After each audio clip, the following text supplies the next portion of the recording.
Alright guys, welcome back to another episode of Planet Falcor. We have updated to the latest snapshot as you can see. We are at Zeta's swamp base. Let's go ahead and get through this portal. He has hired us to build a project for him. And it's storming pretty good out here. Maybe we'll find a charged creeper. Get a creeper head. That'd be pretty cool. So, the project he has hired us for, is to build a sheep farm for him. So I've been up all night coming up with a design, and we finally have one, so we're gonna go ahead and... What the hell is that?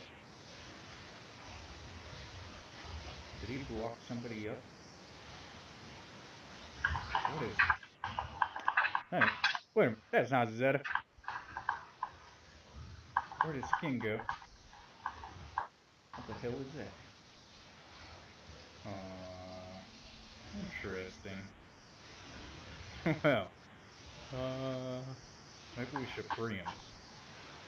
I don't know. That could be pretty scary though. Let's not unlock the beast. So, we got 3 sheep here. We're going to be putting them into our sheep farm. I got everything we need over here. Go ahead and get ready and build this farm. I'm going to be doing a tutorial pretty soon for it, in a couple days. So, stay tuned and look forward to that. I'm also going to be building it inside, or on the server here, so you can see it. So either way, you'll be able to follow along and build it for yourself. So let's go ahead and get started. This was a very complicated... Where'd he go? It just disappeared. That was pretty creepy. I don't know about that one. Alright, so we're gonna need a 6... Oh, his room's... Oh, there he is. Well then, that was interesting. Wait a minute, there's Zeta.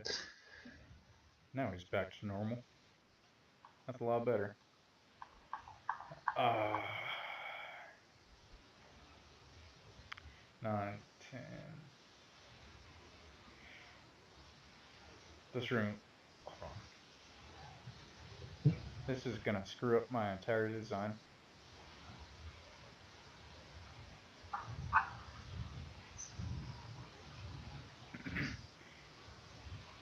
He might have just bargained for... Alright. He's getting a sheep farm and a cow farm. Damn you. Oh, alright. Since the design I made is odd, can't really put it in the center, so he's getting one on each side. So, let's go ahead and get started on this. It's going to be 6 wide. Let's get our blocks back. 1, 2, 3, 4, 5, 6. It's going to go a little bit up into the ceiling, so we're going to have to do some cleanup work on that once we get started. So it'll be 6 and then 5 deep, or 6 deep. What she said. Yes, it is in the call, by the way. It's not really talking, but a little bit. These new blocks look alike. Alright, so let's see, 4 and then 5, and then we'll be going 6 high again. Well, it'll probably be 8 high so you can stand on top. So let's go ahead and get that dug out. 2, 3, 4, 5, 6, 7. That'll get 7. That'll be alright.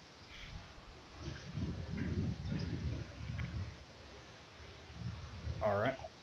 I will be right back once I get everything dug out and get the initial layout put in, and I will show you guys. So be right back. Alright, we're back. Got everything all set up here. Let me go ahead and show you. Well, except for the redstone, we haven't done the redstone yet. Pretty much what's going to happen is the bottom button is going to be for this dispenser right there, which is going to be the lava. It's going to have a dual tick monostable circuit on it with a falling edge on it. And then the top one over there, that one has a tricky setup. I'll have to explain that when we set it up. But pretty much we're going to detect the item or use a comparator to tell the difference between if the bucket's empty or if the bucket's full, and then pull it into a monostable circuit. So let's go ahead and get started on the redstone real quick. Let's see. I think we got everything going. Alright. We'll start with lava first.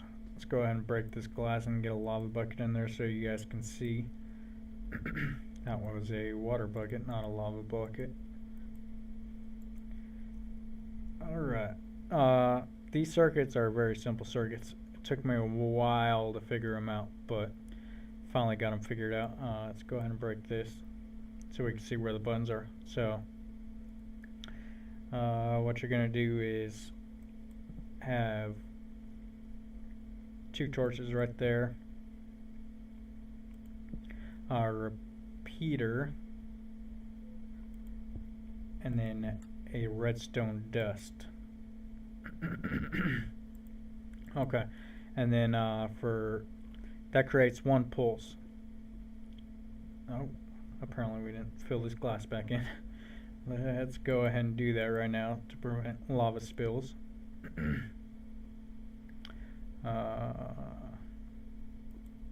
go ahead and place it in the bottom too. So as you can see, pushing the button will activate this dispenser. But we need to get a second pulse over into here.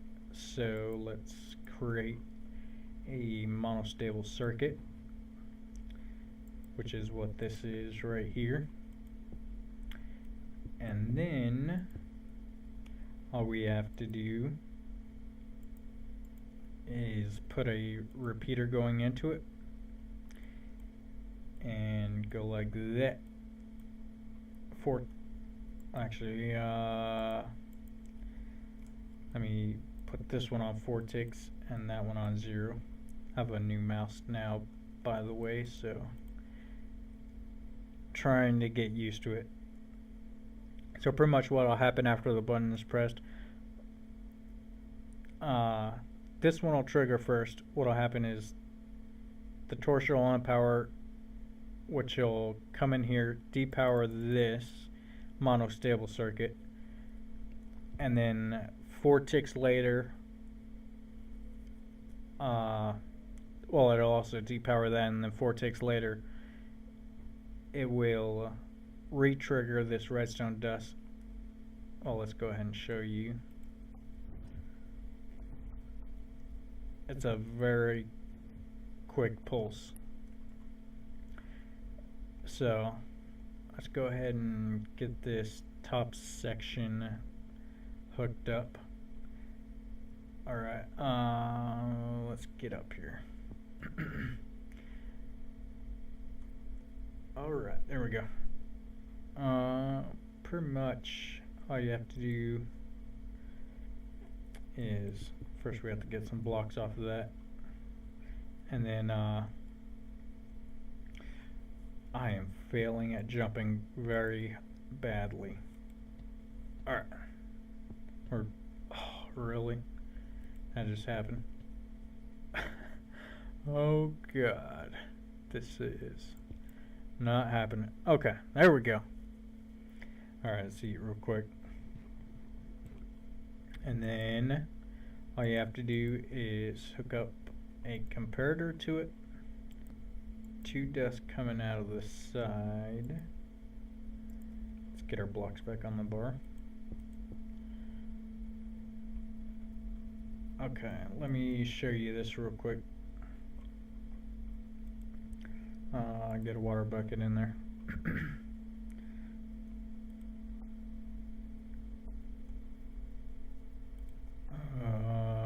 Apparently that didn't work. Oh, not smart. We need a block above it. Okay, the water's gone. So, okay, we need to get back up here. So when there is a full water bucket in it, it will output a signal of 2.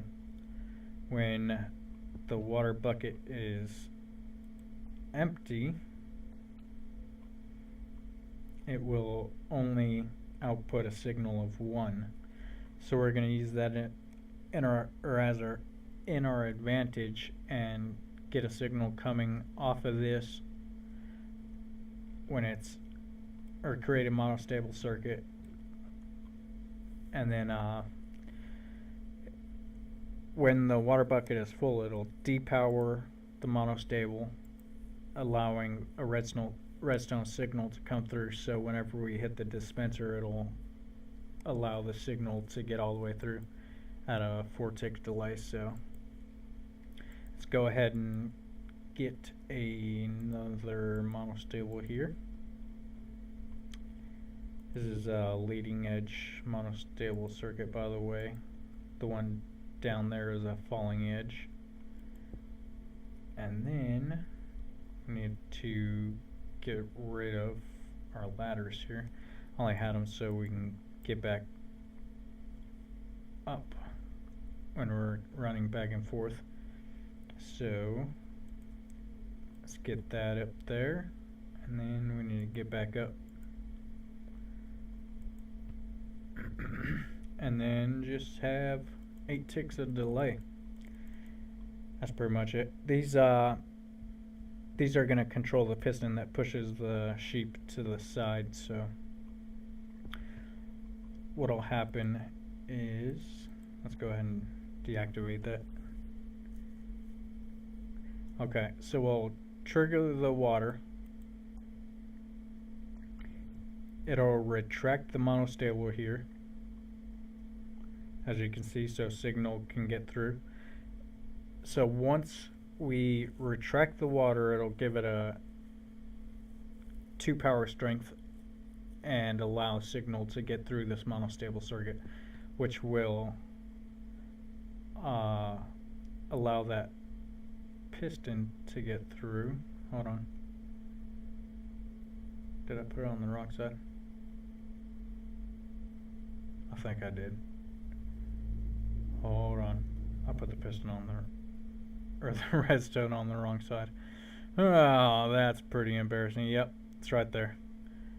Okay. So let's redo this real quick. Okay. Pretty embarrassing there. But it's right.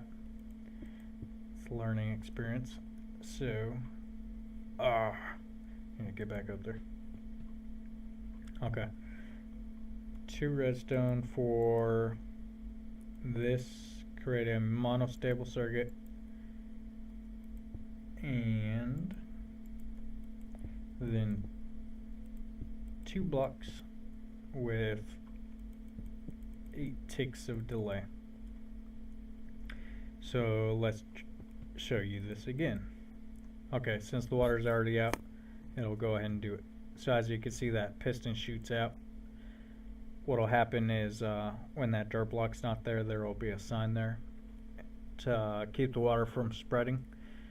So the cows and sheep will be jumping around, and once we retract that water, they'll stop jumping. It'll give it 8 ticks for the cows and sheep to stop jumping, and then that piston will push that glass block so that all the babies will fall down into here. And then once they grow into adults, we can activate this falling edge lava blade.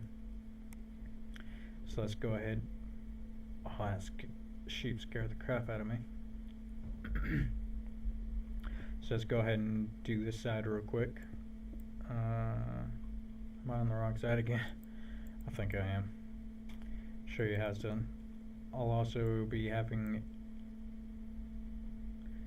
I'm very confused. Okay, the buttons are on the other side. Yeah, I'll be putting out a tutorial sometime in the near future on a block by block design.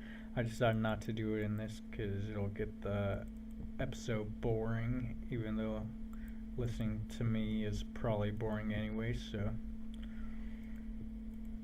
let's go ahead and get this all set up.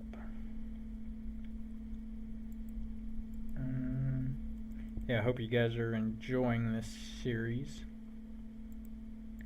Definitely enjoying making it for you. Alright, that's at 8 ticks. What do we need? Wait, nope, wrong one. Okay, and then another monostable here.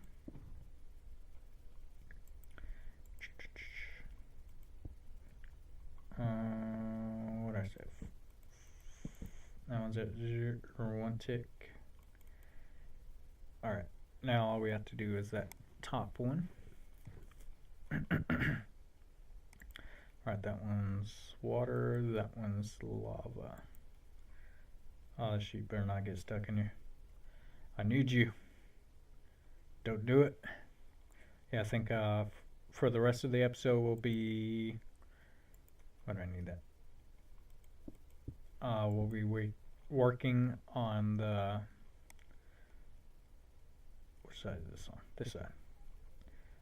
We will be working on the bedroom that we started in... Well, actually, no. Hold on. I pre-recorded episodes, so I'm getting confused. In next week's episode, we will start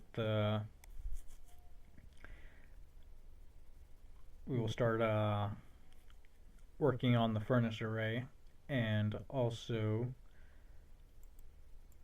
get the door built for the bedroom. So we'll probably finish up the bedroom in this episode. So this will be pretty much backwards. The reason I'm doing this is because, alright, that's the wrong place for it. Let's go ahead and start on this side.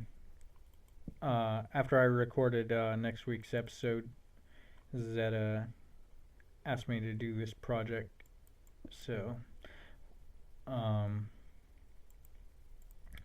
this episode took priority over the next one, which is why you will be seeing it first. Alright, I think everything's all hooked up. Now we just need to get out of here and get all... Oh, damn you. Alright, let's test it out real quick. I think everything's in there. Yep. And that's good. And that's good. Alright, let me get these sheep in here, and let me go find some cows, and I will be back in a second. Alright, welcome back. We are all finished with this project here. Left them a little little present of Jeb sheep. Got our cows over here. Like I said, once there's enough cows in here, you can remove the dirt block and place a sign so the water doesn't leak over here into the other area. Same with the other side. Got a couple sheep in there, and then pretty much I put some fence posts in the top there, so let's go ahead and check that out. I didn't do lighting for him. He can do that how he likes, but pretty much these sheep cannot get very far in jumping because his fence post is keeping them in there, so they can't glitch out or anything like that, which is the whole reason why I went with this design of using the piston, because because baby sheep just wouldn't fall down here on their own, so they needed some coercement, if that's the word. Can't really remember. Tried a regular piston, but they were glitching through the regular piston and like going all into the design after I'd push them. So the sticky piston ended up working, so that's why I used it. So let's go ahead and head back over to the base. Alright guys, welcome back. That's going to be it for today's episode. I wanted to give you a little spoiler of what we're going to be doing in the near future. Found this bad boy while exploring, went searching for one pretty close to my base, so gonna be doing that pretty soon. Taking off. Oh crap! Might be killing these guys quicker than I thought. But that's gonna be it for today's episode. Hope you guys enjoyed. Make sure to leave a like if you like this episode and subscribe if you haven't. And always remember, don't juggle what you can't handle. I'll see you when I see you.